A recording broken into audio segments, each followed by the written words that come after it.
Hey guys, how's it going? Odyssey here. Welcome back to another FIFA 21 video. Today we are looking at crossing. We're back on the training ground. What more is there to talk about? Because we did a very in-depth crossing guide. Today we are looking at it from a much more technical standpoint. We're going to be talking about controller settings, camera settings, ideal formations and players.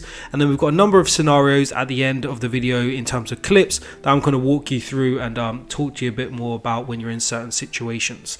So my ideal formations for crossing, I like the 4-4-2, I like the 4-1-2-1-2, and I like the 3-5-2. Recurring theme that I believe is really necessary in order to involve crossing into your game. 2 wingers and 2 strikers. Of course, as you're probably going to tell there, I've missed out the 4-3-3, which you would naturally think is a good crossing formation. I personally don't like it.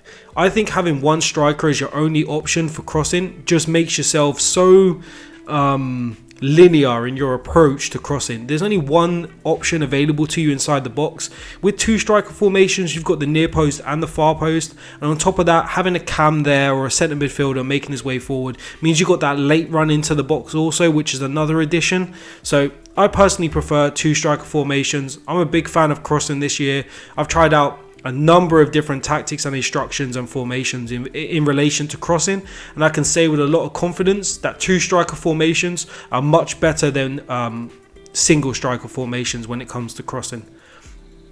So in terms of player selection then, you're going to want to have 2 strong, powerful strikers. You know, so Lewandowski and Haaland if you're playing Ultimate Team, or like I've gone for in terms of the example here today, Lukaku and Martinez.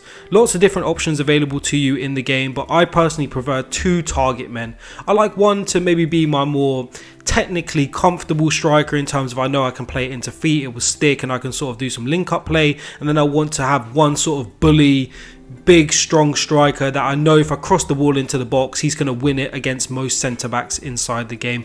Here with Lukaku, he's going to play the beast inside the box there, as to say, and then Martinez is going to be my more sort of technical player if I'm looking to play the ball into feet. So with other players that are available to you as well, with wingers you can go with pace or technical ability.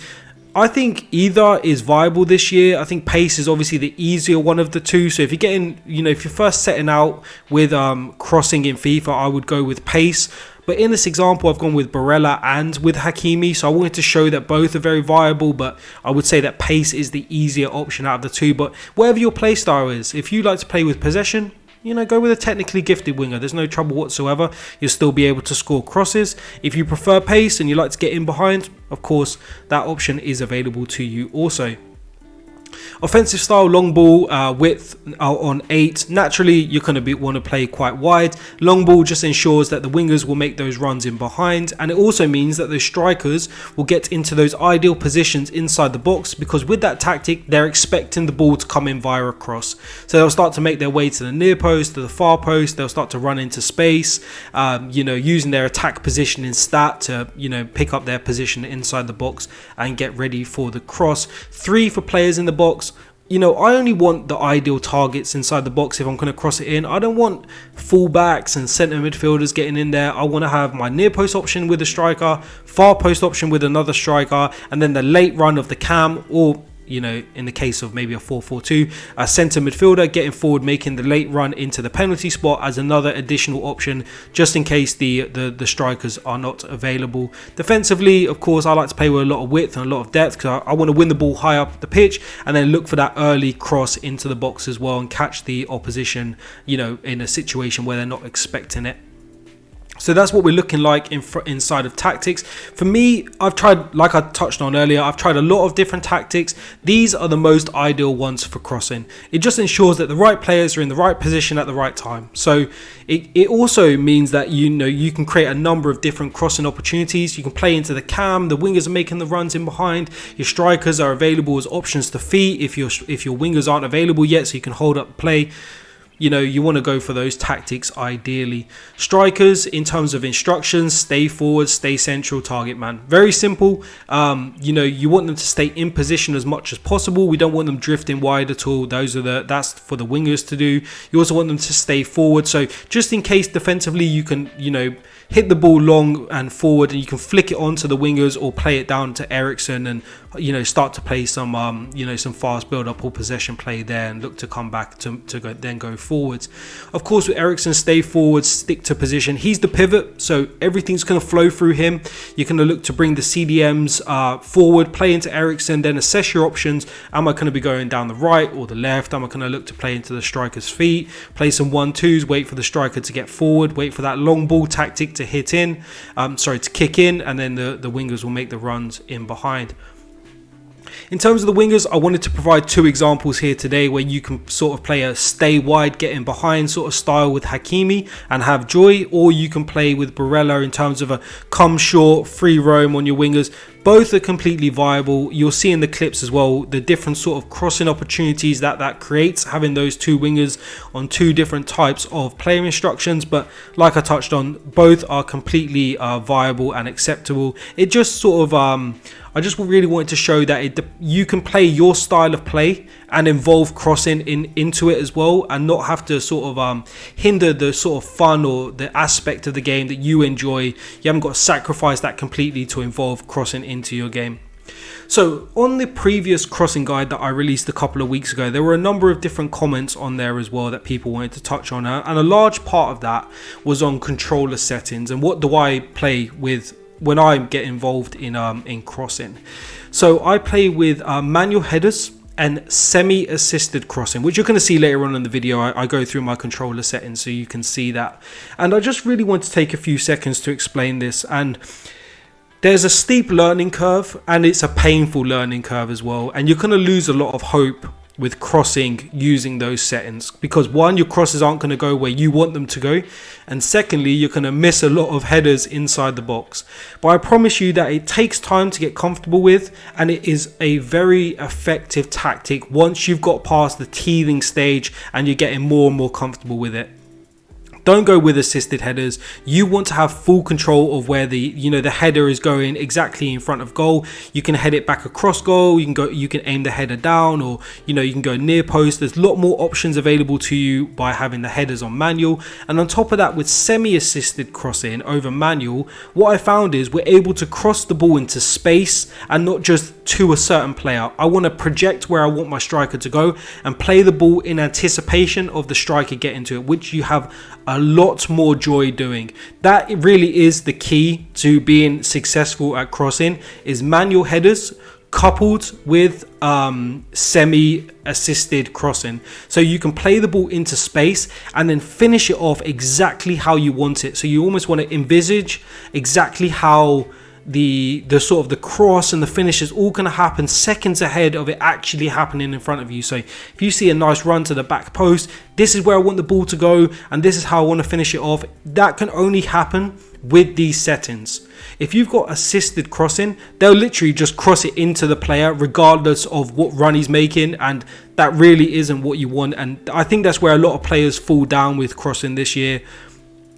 Go with these settings. I've tried and tested. It most definitely works. It just is a bit painful to begin with, but I promise the more you stick with it, the more beneficial it will be long term. And it is definitely a very viable way of playing, but yeah, some difficult stages to go through and a bit of a skill curve as well.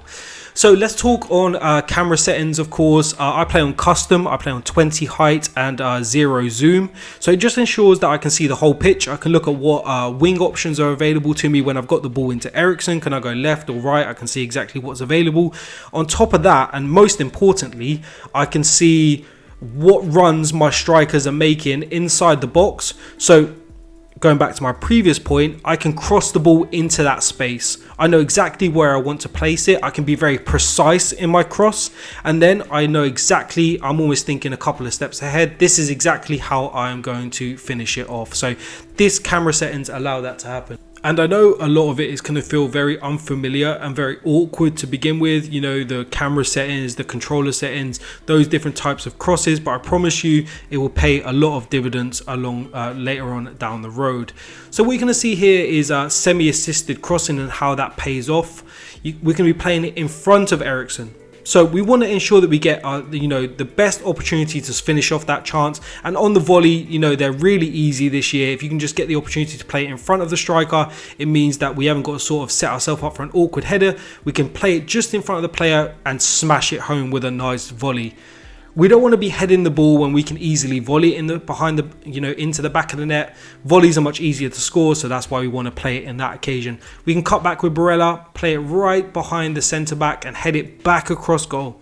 And these goals that I'm showing you here today are only viable if you've got your settings on semi-assisted crossing and manual headers. We're able to head it back across goal. We're able to cross it exactly where we want it. We can place the centre backs in uncomfortable positions. Using the camera settings as well, we're able to assess all of our options. We can see Hakimi making that run. We're able to look into the box already. What options are available? Look, Lukaku's making the run back post.